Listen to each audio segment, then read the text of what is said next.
नाज़रीन, हिंगोरजा में civil society पारा town committee में मच कचेरी कोठाई वही। उन हवाले से ॾिसूं था शम्सदीन राजभर जी हीअ रिपोर्ट।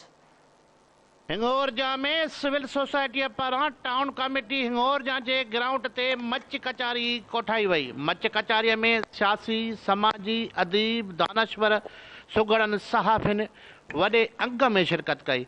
उन मौके ते मौजूद सियासी, समाजी, सुगड़, अदीब और दानश्वर धरती टीवी से मच कचारी बाबत ॻाल्हाईंदे चवनि था त मच कचारी के ये ॾिसूं था त ही सिंध जे हर नंढे वॾे ॻोठ में मच कचारियूं थियनि, छाकाणि त मच कचारी असांजी सकाफ़त के उजागर करण लाइ तमामु घणी मदद कंदी आहे। मच कचहरी में मुख़्तलिफ़ ख़्यालात रखंदड़ दोस्त अचनि था, पंहिंजा पंहिंजा वीचार वंडनि था, हिक ॿिए जो वेझो वेहनि था।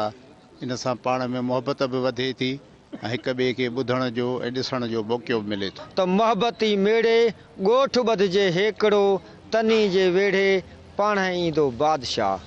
ही मोहबत आहे, अमन आहे, भाईचारो आहे, हेकड़ाइप आहे। इन में जे हुजबो त का बि कुवत ताक़त असां ते हावी न थी सघंदी। हिन में जेका नौजवान खे अवेयरनेस जेका अचे थी या जेका हिन वक़्तु नज़र अचे थी, या ईअं सम्झो त इहो अॻिते हली मोबाइल जी जान छॾे वेंदा के प्रैक्टिकल कम में लॻी वेंदा। कैमरामैन हसन राजपर गॾु शम्सदीन राजभर, धरती टीवी, हिंगोर।